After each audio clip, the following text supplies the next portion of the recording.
నిజానికి ఒక ఆడపూలు వెళ్ళిపోయినట్టుగా అనిపించింది. అందులో ఉన్న పర్సన్స్ ఎవ్వరు కూడా తన హైట్కి తన వెయిట్కి మ్యాచ్ అయ్యే పర్సన్స్ కాదు. తను ఏంటి అంటే ఏది ఉన్నా కూడా ఫేస్ టు ఫేస్ మాట్లాడుతుందండి. తనకి ఏదో యాక్టింగ్ చేసి తను చెప్పాల్సిన అవసరం లేదు.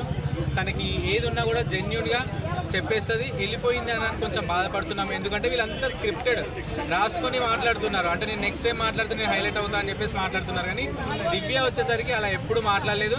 తనది ఉన్నట్టుగా చూపించుకుంది. భరణి గారి మీద కూడా కోపం ఉంటే కోపం చూపించింది, ప్రేమ ఉంటే ప్రేమ చూపించింది. అంతే తప్ప కానీ తనుజలాగా నాన్న నాన్న అని చెప్పి వెనక తిరిగి సంఖలో చేరి మళ్ళీ తర్వాత సంఖ నాకు అవసరం లేదని చెప్పేసి వదిలేసి పోలేదు కదా. అంతే, అంతకు మించి తనుజ అంత స్క్రిప్టెడ్ అయితే దివ్య కాదు. దివ్య జెన్యూన్ పర్సన్. ఏంటంటే తన కంటెంట్ ఎక్కువ ఇవ్వలేకపోయింది అంతే. సో అంటే ఇప్పుడు అందరు చాలా మంది కూడా సాటర్డే ఎపిసోడ్ అయిపోయింది, బట్ సంజన గారిని మాత్రం అందరూ సపోర్ట్ చేస్తున్నారు. రీతు డిమోన్ పవన్ మాత్రం చాలా వరస్ట్ అని మాట్లాడుతున్నారు. దీని మీద మీ ఒపీనియన్? జెన్యూన్ నిజమే కదా, జెన్యూన్ గా చెప్తున్నాను. నిజమే కనిపిస్తుంది, కళ్ళ కట్టుగా ఉన్నది మనకి చూపిస్తున్నారు. అది సంజన గారు చెప్పడం ఏంటి, మనమే చెప్పుకున్నాము. మనకు తెలీదా, మన కళ్ళు లేవా, మనం చూస్తలేమా అంటే. డిమోన్ పవన్ రీతు చేసేది అందరికీ తెలుసు. అలాంటప్పుడు వాళ్ళు చేస్తున్న పని తప్పు అని పబ్లిక్ గా చెప్పింది. అది నాకు అన్కంఫర్టబుల్ ఉందనే చెప్పింది తప్ప కానీ మీ క్యారెక్టర్ అసోసియేషన్ ఎక్కడ చేయలేదు. క్యారెక్టర్ మీద దెబ్బ కొట్టలేదు. అరే ఇలా చేయకంటే నాకు అన్కంఫర్టబుల్ ఉంది, ఎందుకంటే తను ఒక మ్యారీడ్. నువ్వు అన్మ్యారీడ్ పర్సన్సే మీరు ఆ విధంగా బిహేవ్ చేస్తే తను ఇద్దరు పిల్లల్ని కానీ వచ్చి ఈ హౌస్లో ఉంది అంటే తనకి ఎలా ఉంటుంది, అన్కంఫర్టబుల్ ఉంటుంది కదా. అక్వర్డ్ ఫీలింగ్స్ వస్తాయి ఎవరికైనా కూడా. అందుకు తను చెప్పింది నిజమే, తను చెప్పింది జెన్యూన్గా కరెక్ట్గా ఉంది. డిమోన్ పవన్ రీతుది మాత్రమే నాకు తప్పుగా అనిపించింది. దాన్ని ఎక్కువ పెద్ద హైలైట్ చేసి టీఆర్పీ కోసం సంజనాని వాళ్ళు టార్గెట్ చేయడం జరిగింది. సో ఫైనల్గా నేను ఏమడుతున్నా అంటే, ఇప్పుడు అందరు కళ్యాణ్ కళ్యాణ్ కళ్యాణ్ అంటున్నారు. సో తనుజ గారు కళ్యాణ్ గారు అంటారు ఫస్ట్ పొజిషన్లో ఉన్నారు కాబట్టి అందుకని ఈమె కూడా ఆయనతో ఉంటుందని అంటున్నారు. అది నిజమా? ఇది అయితే ఫస్ట్ పొజిషన్లో ఎవరు ఉన్నారు అనేది లోపల ఎవరికి తెలియదండి. అంటే నేను ఫస్ట్ ఉన్నానా సెకండ్ ఉన్నానా తెలియదు, జస్ట్ ఎస్టిమేషన్ వేసుకోగలరు. కళ్యాణ్ తనుజతో ఉన్నంత అందుకే ఫస్ట్ పొజిషన్లో ఉన్నారు, తనుజ కళ్యాణ్తో ఉన్నందుకే ఫస్ట్ పొజిషన్లో ఉన్నది. ఇదంతా ట్రాష్ అంతే, ఏమీ లేదు. ఎవరు ఏంటి అంటే ఎక్కడ హైలైట్ అవుతుంది, వచ్చిన వైల్డ్ కార్డ్ ఎంట్రీస్ వీళ్ళని హైలైట్ చేసి వెళ్ళిపోయారు. ఈ పర్సన్ హైలైట్గా ఉంది, ఎక్కడో గుట్టుగా చెప్తున్నాడు చెవిలో ఊది, అరే బాబు నీకు మంచి బయట ఫేమ్ ఉందిరా, నువ్వు ఇది చేయడం వల్ల నువ్వు హైలైట్ అవుతావు అని చెప్పేసి వైల్డ్ కార్డ్ చెప్పడం వల్ల అప్పుడు తనుజ ఎక్కువ ఎగిరిపోయింది. అప్పటి వరకు తనుజ ఎగరలే, ఎక్కడి వరకు ఉండాలో అక్కడి వరకే ఉంది. ఇమాన్యుయల్తో చాలా కూల్గా హ్యాపీగా కామెడీ చేసుకుంటా ఉంది. ఎప్పుడు వైల్డ్ కార్డర్స్ వచ్చాయో తనుజకి కొమ్ములు వచ్చినాయి. ఇంకా నాకు అవసరం లేదు ఎవ్వరు ఇంట్లో అన్నట్టుగా ఫీల్ అయిపోయి ఇక నేనే queen of the Bigg Boss house అన్నట్టుగా ఫీల్ అవుతుంది. అంత ఏమీ లేదు, జనాలు గుర్తించాలా. తనుజ దగ్గర కంటెంట్ లేదు, జస్ట్ కావాల్సింది ఏంటి అంటే అరవడం. ఎప్పుడు ఒకరి మీద అరిస్తేనే హైలైట్ అవుతా అనుకుంటుంది, అదే విధంగా అరుస్తుంది. అందుకే ఆమె ఎక్కువ టీవీలో ఆమె కనిపించడం జరుగుతుంది తప్ప కానీ ఒకవేళ ఆమె దగ్గర కంటెంట్ ఏముందంటే మామూలుగా జనరల్గా వెళ్తే ఆమె దగ్గర కంటెంట్ ఏముంది, ఎప్పుడు ఒకరి మీద అరిస్తే కనిపిస్తాను. నేను చాలా అబ్జర్వ్ చేసి వచ్చింది, క్లీన్గా అబ్జర్వ్ చేసి తను ఆ గేమ్ ఆడడం జరుగుతుంది. ఓకే, అండ్ ఫైనల్ ఈ వీక్ ఎవరు వెళ్ళిపోతారండి బయటకి? ఈ వీక్ నాకు తెలిసి సంజనానే వెళ్ళిపోతుంది. ఎందుకంటే సుమన్ శెట్టికి సింపతి కార్డు ఉంది అండ్ భరణికి తనుజ సపోర్ట్ ఉంది. కాబట్టి ఉన్న 5 మెంబర్స్ తర్వాత వీక్గా ఉంది ఎవరు అంటే సంజన గారు. సంజన గారికి ఓకే, ఈ వీక్ ఒకవేళ తనకి మంచిగా ఆడి తను ఈ వీక్లో ఉంటే సుమన్ శెట్టి వెళ్ళిపోయే అవకాశాలు ఎక్కువ ఉన్నాయి. కానీ ఇప్పటి వరకు చూసుకుంటే మాత్రం సంజన గారు వెళ్ళిపోతారు. సంజన గారు వెళ్ళిపోతారు. సో టాప్ 3 ఎవరు?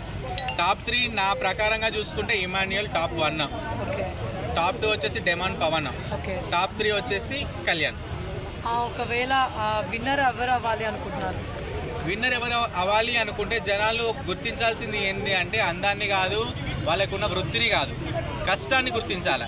కష్టం గుర్తించి మాత్రమే మనం ఓట్ చేయాలి. ఎందుకంటే బిగ్ బాస్ హౌస్ అనేది ఒక ప్లాట్ఫామ్ అందరికీ దక్కింది అంటే వాళ్ళు ఎంతో కొంత ప్రూవ్ చేసుకోవడానికి మాత్రమే వస్తారు.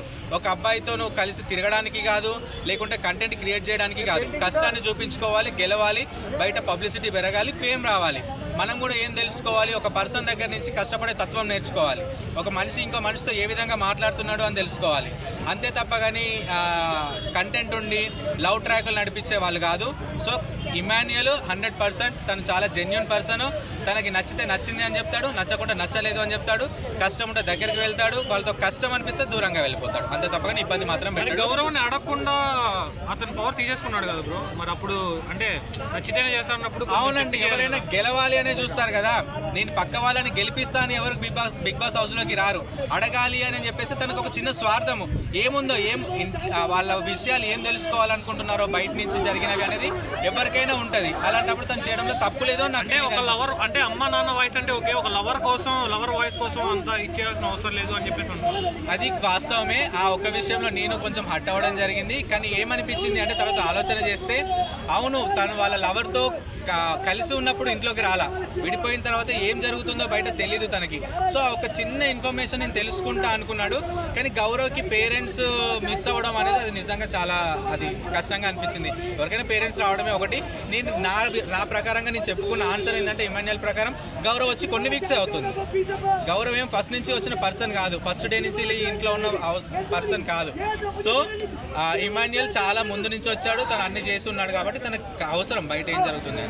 అది సో ఇన్ని వీక్స్ నామినేషన్ లో లేడు కదా, ఇప్పటికీ ఇమ్యూనిటీ కోసం ఇంకా పోరాడుతున్నాడు. ఎలా అనిపిస్తుంది? అంటే నామినేషన్ లేకపోతే ఓటింగ్ విన్నర్ అయ్యే ఛాన్సెస్ తక్కువ ఉంటాయి కదా. అవునండి, ఎవరైనా నన్ను నేను ప్రొటెక్ట్ చేసుకోవాలనే చూస్తా. నా చుట్టూ 100 మంది ఉన్నా సరే కానీ నాకు ఎవరు ప్రొటెక్షన్ ఎక్కువ ఇస్తారు అని చెప్పేసి ఆలోచన చేస్తా. అలాంటప్పుడు కెప్టెన్సీ టాస్క్లో కెప్టెన్ అవుతేనే ప్రొటెక్షన్ ఎక్కువ అనేది తనకు ఉంది. అలాంటప్పుడు తను పోరాడడం తప్పులేదు, తను ఆశపడడం తప్పులేదు. సో ఈరోజు తనుజ ప్రోమోలో ఇమాన్యుయల్ టార్గెట్ చేసి డెమాండ్ నామినేషన్. అవును, అసలు తను అడిగాడు డెమాండ్ కరెక్ట్గా కామెడీగా ఉందా, ఇది కామెడీ స్కిట్ అని చెప్పేసి అడిగితే యాటిట్యూడ్గా నవ్వు అని సమాధానం చెప్పేస్తుంది. అంటే మీకు ఒక మనిషిని నామినేట్ చేసేది నువ్వు వెళ్ళి ఇమాన్యుయల్ దగ్గరికి, సరే నాకు ఇమాన్యుయల్ ఫేవర్ అయినా సరే ఇమాన్యుయల్ దగ్గరికి వెళ్ళి ఆయనతో అంతా చెప్పేదంతా చెప్పి ఏడ్ చేసి తూడ్ చేసి అంటే నువ్వు కంటెంట్ క్రియేట్ చేస్తున్నావు. ఉన్న గంటలో 15 నిమిషాలు నువ్వు కనబడాలనుకుంటున్నావా? అందుకోసం నువ్వు కంటెంట్ క్రియేట్ చేసి ఈ విధంగా చేస్తున్నావా? డెమాండ్ దగ్గరికి వెళ్ళి నేను ఇప్పుడు డెమాండ్ని నామినేట్ చేస్తా అంటే ఎంతవరకు కరెక్ట్? చూసే వాళ్ళు పిచ్చోళ్ళమా జనాల మనమంతా? నీకున్న ఆప్షన్ ఏంటి? నామినేషన్లో పెట్టుకొని పర్సనల్గా తీసుకొని చెప్పు, మళ్ళీ నువ్వు నామినేట్ చేయనప్పుడు. అంటే లైక్ ఇప్పుడు తనుజ గారు నామినేట్ చేయాలనుకున్న పాయింట్ మీద వెళ్ళారు. కాకపోతే ఇమ్మాన్ గారి నుంచి వచ్చే ఆన్సర్కి ఆయన కూడా ఎమోషనల్ అయ్యారు కాబట్టి